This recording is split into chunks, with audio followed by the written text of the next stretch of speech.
बीजापुर में नक्सली लीडर पापा राव की मौजूदगी में, देखिए ये नाम है पापा राव की मौजूदगी में खबर के बाद लेंड्रा इलाके में जवानों को भेज दिया गया, जिसके बाद माओवादी जवानों के घेरे में आ गए। जवानों की फायरिंग में 10 नक्सली ढेर कर दिए गए। शवों की शिनाख्त पुलिस कर रही है। यदि मारे गए 9 लोगों में पापा राव भी शामिल हैं तो इसे बड़ी सफलता के रूप में देखा जाएगा।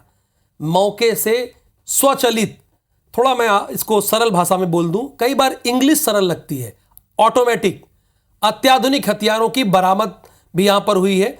सीनियर नक्सलियों ने इस पूरे इलाके में कमान संभाल रखी थी। आपको बता दें कि पापा राव नक्सलियों की केंद्रीय कमेटी का मेंबर है और बस्तर की हर बड़ी नक्सली घटना में ये इन्वॉल्व रहता है। इलाका में जो पश्चिम बस्तर इलाका में आमतौर पर जो जहाँ पर अभी मुठभेड़ हुई थे उस इलाका में जो DK सरसी रैंक का जो सर पापा राव लेंगू और PLJ कंपनी नंबर 2 इन फॉर्मेशंस का कैडर को उपस्थिति का सूचना रहते हैं। लेकिन अभी डेड बॉडीज़ का शिनाख्ती की कार्रवाई जैसा अभी संपूर्ण अभियान खत्म होने के बाद ही की जाएगी। उसके पश्चात मारे गए माओवादी में कौन कौन कैडर शामिल रहा, ये सब डिटेल्स मिलना संभव होगा। भेजगी से जिक्र बाद माओवादी जवान मन के घेरा में आई। जवान मन के फायरिंग में 10 नक्सली ढेर हुए हवाए। बता दें कि शव के शिनाख्त फिलहाल पुलिस करत है। मारे गए लोगन में 9 लोगन में पापा राव घलो के शामिल अगर होते तो ये बड़ी सफलता के रूप में देखे जाए। मौकाले स्वचालित अत्याधुनिक हथियार तक को बरामद करे गए हैं और ये इशारा करते कि सीनियर कैडर के नक्सली मन ये पूरा इलाका में कमान संभाले रखे रहे ने। आप बता दें कि पापा राव नक्सली मन के केंद्रीय कमेटी के मेंबर है और बस्तर के हर बड़े नक्सल घटना में ओकर संलिप्तता रहे। हालांकि फिलहाल आधिकारिक पुष्टि नहीं करे गए है और फिलहाल शव मन के शनाख्ती करे जाते। लेकिन कल बीजापुर में हुए पुलिस और नक्सली मन के मुठभेड़ में 9 नक्सली ढेर हुए हवाए। नक्सली मन की शनाख्ती फिलहाल करे जाते। कई नक्सली की शनाख्ती हो चुके हैं। लेकिन बड़का खबर जिन अंदरूनी क्षेत्र ले मिलत हवाए, जिन सूत्र के हवाले ले मिलत है कि ये मारे गए नक्सली में पापा राव घलो के शामिल हो सकते।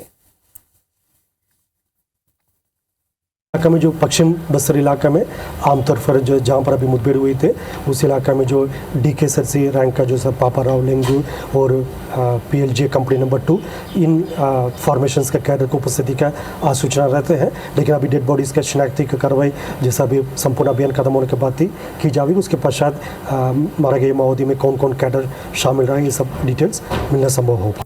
जवानों के घेरे में आ गए। जवानों की फायरिंग में 10 नक्सली ढेर कर दिए गए हैं। शवों की शिनाख्त पुलिस कर रही है। यदि मारे गए 9 लोगों में पापा राव भी शामिल हैं तो इसे बड़ी सफलता के रूप में देखा जाएगा। मौके से स्वचालित अत्याधुनिक हथियारों की बरामद भी इशारा करती है कि सीनियर कैडर के नक्सलियों ने इस पूरे इलाके में कमान संभाल रखी थी। आपको बता दें कि पापा राव नक्सलियों की केंद्रीय कमेटी का मेंबर है और बस्तर की हर बड़ी नक्सली घटना में उसकी संलिप्तता रहती है।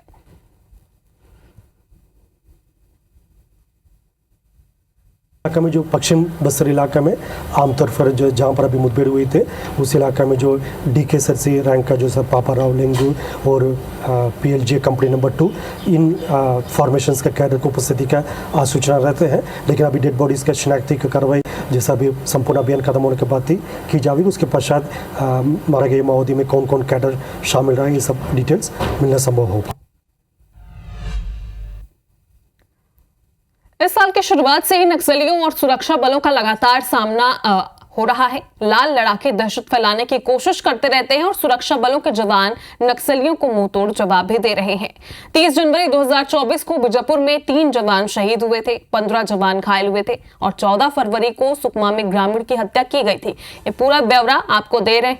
18 फरवरी को बीजापुर CAF कंपनी कमांडर की हत्या हुई थी। तो देखिए 14 फरवरी 2024 जगह सुकमा जहां पर ग्रामीण की हत्या की गई थी। वहीं 18 फरवरी की अगर बात की जाए तो बीजापुर में CAF कंपनी कमांडर की भी हत्या की गई थी। और नक्सलियों से जो आमना सामना हुआ है उसका ब्यौरा दे रहे हैं। तारीख 1 मार्च 2024 को बीजापुर में BJP नेता तिरुपति कटला की हत्या की गई थी। और इसके अलावा 6 मार्च की अगर बात की जाए तो 6 मार्च 2024 को बीजापुर में ही BJP नेता कैलाश नाग की भी हत्या नक्सलियों ने की थी। 11 मार्च को बीजापुर में मुखबिरी के शक में ग्रामीण की हत्या कर दी गई। और इसके अलावा 30 मार्च 2024 को सुकमा में पिकअप वाहन में आग लगा दी गई थी। यानी कि जो नक्सली हैं वो लगातार कायराना करतूत को अंजाम दे रहे हैं। जो तारीखें हैं वो हम आपको बता रहे हैं जिसमें उन्होंने इस तरह की घटना को अंजाम दिया है। 30 मार्च 2024 को नारायणपुर में 4 ट्रकों में आग लगाई थी। इसको IBC24 ने भी खबर को प्रमुखता से दिखाया था। 16 जनवरी 2024 को दंतेवाड़ा में 8 लाख का इनामी नक्सली ढेर किया गया था। जवानों को यहां बड़ी सफलता मिली थी। 4 फरवरी 2024 को सुकमा में एक नक्सली ढेर किया गया था। यहां पर भी जवानों को बड़ी सफलता मिली थी, नक्सली को ढेर किया गया था। और 7 फरवरी 2024 को दंतेवाड़ा में यहां पर भी जवानों ने मुंहतोड़ जवाब देते हुए एक नक्सली को ढेर किया था। 11 मार्च को बीजापुर में एक नक्सली ढेर किया गया था। जवानों को यहां पर बड़ी सफलता मिली थी और यहां पर भी नक्सलियों को उन्होंने खदेड़ा था। 15 मार्च की अगर बात की जाए तो बीजापुर में मुठभेड़ में 2 नक्सली ढेर किए गए थे और यहां मुठभेड़ हुई थी जिसकी खबर भी हमने दिखाई थी और इस दौरान 2 नक्सली मुठभेड़ में मारे गए थे। 19 मार्च को दंतेवाड़ा में भी एक नक्सली मारा गया था मुठभेड़ के दौरान। यहां पर भी जवानों से उनका मुठभेड़ हुआ था और 27 मार्च को बीजापुर में मुठभेड़ में 6 नक्सली ढेर किए गए थे। जहां पर मुठभेड़ में 13 नक्सलियों के मारे जाने की खबर है। मारे गए नक्सलियों की संख्या अब 9 से बढ़कर 13 पर पहुंच चुकी है। ग्राउंड जीरो से अब तक 13 नक्सलियों के शव बरामद किए गए हैं जिसमें 2 महिलाएं हैं और 11 पुरुष नक्सली भी शामिल है। कल देर रात तक 10 नक्सलियों के शव बरामद हुए थे और इसीलिए अपडेट जो हमने आपको दिया था वो 10 नक्सलियों का था, लेकिन मुठभेड़ लगातार जारी है, सर्च ऑपरेशन जारी है। आज सुबह सर्च ऑपरेशन के बाद 3 और नक्सलियों के शव बरामद किए गए हैं। कल करचोली के जंगल में पुलिस नक्सली मुठभेड़ हुई थी। कल रात करीब 8 घंटे तक की ये मुठभेड़ चली थी जिसके बाद सर्च ऑपरेशन शुरू किया गया। DRG, CRPF, कोबरा और बस्तर बटालियन से ये मुठभेड़ हुई थी जिसमें जवानों के साथ नक्सलियों की दिन भर ये फायरिंग चलती रही, मुठभेड़ चलती रही, जिसके बाद देर रात तक के अपडेट जो सामने आया था वो खबर थी कि 10 नक्सलियों को ढेर किया गया है, लेकिन अब ये आंकड़ा बढ़ चुका है। 13 नक्सलियों को ढेर किया है पुलिस जवानों ने। बड़ी सफलता यहां पर मिली है। 13 नक्सलियों को ढेर कर दिया गया है। बीजापुर मुठभेड़ में मारे गए नक्सलियों की संख्या अब बढ़कर 13 पर पहुंच चुकी है। DRG, CRPF, कोबरा और बस्तर बटालियन की संयुक्त कार्रवाई में बड़ी सफलता और 13 नक्सलियों को ढेर किया गया है। और इस खबर पर संतोष तिवारी हमारे सहयोगी इस वक्त हमारे साथ जुड़ रहे हैं। संतोष, कल तक जो खबर सामने आई थी 10 नक्सलियों के मारे जाने का अपडेट था, लेकिन अब ये 13 पर पहुंच चुका है। आंकड़ा क्या, सर्च ऑपरेशन इस वक्त भी जारी है? ये आपको बता दें कि कोचली के जंगल में जो कल मुठभेड़ हुई थी उस मुठभेड़ में 13 नक्सली मारे गए। आपको बता दें कि कल जो पहले 9 नक्सली मारे गए थे, संख्या बढ़ते 10 हो गई थी। कल जो मारे गए थे 10 मारे गए थे। जब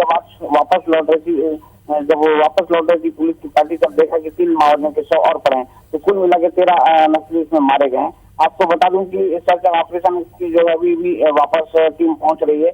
अभी क्या पाना मुश्किल है कि 13 की संख्या से कुछ आगे बढ़ सकते हैं। हालांकि सर्चिंग ऑपरेशन अभी भी जारी है। सर्चिंग पुलिस पार्टी में लौटी नहीं है। लौटने के बाद और कुछ मामले का खुलासा हो पाएगा। और यदि बात करें शिनाख्ती की, तो शिनाख्ती अभी तक किसी भी माओवादी की, जो मारे गए माओवादी की नहीं हुई। ऐसे जो हथियार बरामद हुई, हथियार से अंदाजा लगाया जा रहा है कि किसी न किसी बड़े लीडर भी इस घटना में मारे गए हैं।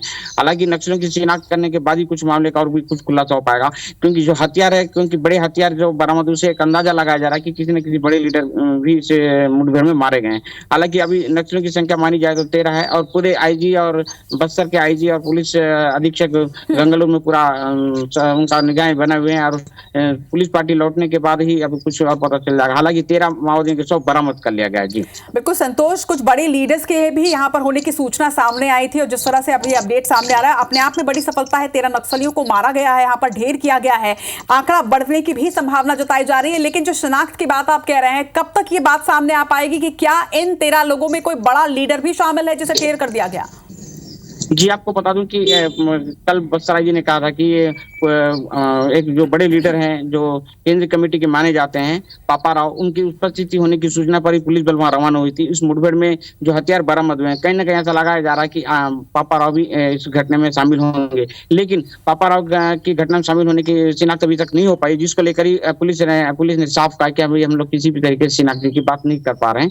पुलिस अधिकारी शिनाख्ती में लगे हुए हैं, शिनाख्ती के बाद ही पूरे खुलासा हो पाएगा। लेकिन बड़े हथियार मिलने से ये अंदाजा स्पष्ट लग रहा है कि किसी न किसी बड़े लीडर भी इसमें, इस घटना में नक्सली की भी मौत हुई है। जी अब बिल्कुल नरेश मिश्रा भी हमारे साथ फोन लाइन पे है। नरेश, अभी संतोष बता रहे थे कि पापा राव की पुष्टि नहीं हुई है, तो मैं जानना चाहता हूं जो 13 डेड बॉडीज बरामद की गई हैं नक्सलियों के, इसमें कोई बड़े नक्सली भी हैं जो बड़े जिन पर इनाम रखे गए हों? हाँ जी, देखिए ये क्योंकि प्लाटून कंपनी नंबर 2 के प्लाटून के सदस्य हैं, तो सब पर लगभग इनामी नक्सली होंगे इसमें जो मारे गए हैं, लेकिन अलग अलग नाम पुलिस ने अभी जारी नहीं किए हैं। इसकी बड़ी वजह ये है कि करीब 5 किलोमीटर का दायरा था जहां पर मुठभेड़ शुरू हुई, घेराबंदी की गई, और जब जब ये नक्सली अपनी जगह से अपनी पोजीशन बदलते रहे, उन अलग अलग जगहों पर उनको चेस करके पुलिस फोर्स ने ट्रैप करने की कोशिश की, और मुठभेड़ के दौरान अब तक इसी वजह से सिलसिलेवार तरीके से शव बरामद किए जा रहे हैं, और अब इनकी संख्या 13 के करीब पहुंची बताई जा रही है। कल देर शाम तक सारी पार्टियां लगभग वापस ली गई, लेकिन उसी दौरान दूसरी पार्टियां उन्हीं पोजीशंस पे रवाना भी की गई। तो अभी भी घेराबंदी का सिलसिला जारी है और सर्चिंग का सिलसिला जारी है, लेकिन ये जो ग्रुप है इसमें जैसा संतोष जी बता रहे हैं कि पश्चिम बस्तर डिवीजन कमेटी के मोस्ट वांटेड पापा राव का नाम है। लंबे समय से सुकमा से लेकर जो बीजापुर का ये क्षेत्र है, यहाँ पर ये मोस्ट वांटेड माओवादी रहा है। तो ये उम्मीद की जा रही है कि संभवतः इस मुठभेड़ के दौरान वो भी मारा गया है। और इसके अलावा एक बड़ा नाम चैतू उर्फ श्याम के नाम पर है, श्याम दादा के नाम पर माओवादी संगठन में काफी चर्चित ये नाम है, और दरभा डिवीजन कमेटी में सक्रिय रहे हैं। और साथ ही एक अन्य माओवादी का शव भी बरामद किया गया है, ऐसा बताया जा रहा है, पुष्टि नहीं हुई है कि इसमें दक्षिण बस्तर का रहने वाला ये बड़ा नक्सल लीडर है जिसकी पहचान नहीं हुई है। तो ऐसे कई बड़े नाम हैं, और क्योंकि प्लाटून के सदस्य हैं इनमें अधिकांश, तो सब पर इनाम तो तय है। और पिछली बार आप देखिए कि 27 मार्च की भी जो घटना हुई थी जिसमें 6 नक्सली मारे गए थे, ये भी इसी प्लाटून के सदस्य थे, और इन 6 पिछले मारे गए माओवादियों पर भी करीब करीब 14 लाख रुपए से ऊपर का इनाम था। तो ये उसी ग्रुप के सदस्य हैं, और इनकी मौजूदगी की एक निश्चित नरेश, प्लाटून के सदस्यों का इस तरह से इकट्ठा होना, बड़े लीडर्स का यहाँ पर मूवमेंट होना, ये किस तरफ इशारा करता है? क्या किसी बड़ी घटना को अंजाम देने की पूरी स्ट्रैटेजी यहाँ पर बनाई जा रही थी माओवादियों द्वारा? जी बिल्कुल, देखिए जिस तरह से सिलसिलेवार बीजापुर इलाके में घटनाएं बढ़ी हैं पिछले कुछ समय से, माओवादियों ने सिलसिलेवार कई लोकल लीडर के साथ साथ कई घटनाओं को अंजाम दिया है। इसी वजह से ये सक्रियता माओवादियों की थी, और पुलिस को इसकी सूचना मिल रही थी बार बार, इसलिए एक बड़ा ऑपरेशन प्लान किया गया और इसमें सफलता मिली पुलिस को। और ये एक तरह से अब तक अगर आप देखें तो छत्तीसगढ़ में इस तरह का एक साथ इतनी बड़ी तादाद में माओवादियों की घेराबंदी कर मुठभेड़ के दौरान उनकी मौत के मामले नहीं आए हैं सामने। तो ये एक बड़ा नक्सल ऑपरेशन पुलिस की तरफ से है, जिसमें कई बड़े लीडर भी मारे गए, लेकिन पुलिस ने अब तक इनकी शिनाख्ती साफ तौर पर नहीं की है। लेकिन पुलिस ने के सूत्रों ने बताया है कि कई बड़े नक्सली इसमें लीडर हैं, जिन पर इनामी नक्सली है। जो प्लाटून है उसमें मीडियम विल्ला उसका कमांडर है, संभवतः उसकी भी संतोष, चूंकि नरेश मिश्रा जी भी यही बता रहे हैं कि कई बड़े लीडर हैं और कल से ही ये मुठभेड़ जारी है, अभी भी चल रही है, तो वो बड़े लीडर्स में कुछ नाम आपको पता चले, आपके सोर्सेस कुछ बता रहे हैं आपको? जी आपको बता दें कि कुछ देर पहले नरेश जी ने जो कहा था कि तो पापा राव का, दूसरा बात दक्षिण बस अपने दरबार कमेटी के जो सचिव माने जाते हैं उनका भी नाम आ रहा था, लेकिन अभी तक पुलिस ने किसी प्रकार की इस बात की पुष्टि नहीं की या शिनाख्ती का कुछ नहीं बताया, इसको लेकर चलिए, यानी पुलिस ने अभी इस बार में कोई पुष्टि नहीं की है, शिनाख्त नहीं की है। बहुत शुक्रिया इस पूरी जानकारी के लिए आपका। इस साल की शुरुआत से ही नक्सलियों और सुरक्षा बलों का लगातार आमना सामना हो रहा है। लाल लड़ाके दहशत फैलाने की कोशिश करते रहे और सुरक्षा बलों के जवान नक्सलियों को मुंह तोड़ जवाब देते रहे।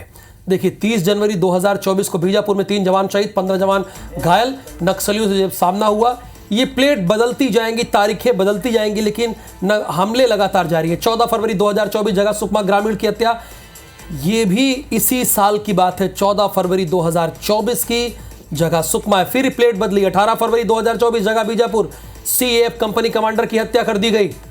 नक्सलियों से जब सामना हुआ, अब फिर ये प्लेट बदलेगी। तारीख 1 मार्च 2024 जगह बीजापुर, घटना बीजेपी नेता तिरुपति कटला की बेरहमी से हत्या कर दी। फिर प्लेट बदलेगी 6 मार्च 2024 जगह बीजापुर, घटना बीजेपी नेता कैलाश नाग की हत्या कर दी गई। अब फिर आ जाइए 11 मार्च, तस्वीर आएगी, देखिए आ गई, बल्कि 11 मार्च बीजापुर घटना मुखबिरी के शक में ग्रामीण की हत्या कर दी गई।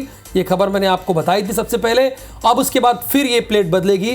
30 मार्च 2024 जगह सुकमा पिकअप वाहन में आग लग गई थी। ये तस्वीर भी सबसे पहले IBC 24 ने दिखाई थी और सवाल उठाया था। 30 मार्च 2024 जगह नारायणपुर घटना, 4 ट्रकों में आग लगा दी गई थी।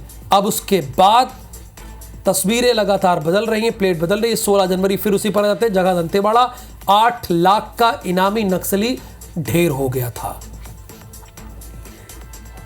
बता दें 4 फरवरी को सुकमा में एक नक्सली को ढेर किया गया था। वहीं 7 फरवरी की अगर हम बात करते हैं तो 7 फरवरी को दंतेवाड़ा में भी पुलिस को सफलता मिली थी और एक नक्सली को यहां पर मार गिराया गया था। तो अलग अलग तारीखों में कई सफलताएं यहां पर मिली हैं। 11 मार्च की अगर बात करें तो 11 मार्च को बीजापुर में एक नक्सली को ढेर किया गया और लगातार अंदरूनी क्षेत्रों में पुलिस जो जवान हैं वो ऑपरेशन चला रहे हैं और लगातार नक्सलियों को पीछे धकेला जा रहा है। 15 मार्च को बीजापुर में मुठभेड़ में 2 नक्सलियों को ढेर कर दिया गया था और लगातार एक एक करके किस तरह से सफलता मिलती जा रही है पुलिस जवानों को, CRF को। आप देखिए 19 मार्च को दंतेवाड़ा मुठभेड़ में एक नक्सली को ढेर किया गया था। दंतेवाड़ा वो जगह थी जहां पर नक्सली को मारा गया। तो वहीं 27 मार्च को बीजापुर मुठभेड़ में 6 नक्सलियों को ढेर किया गया और जिसके बाद गंगालूर क्षेत्र में ये मुठभेड़ जिसमें 13 नक्सली ढेर हो गए हैं।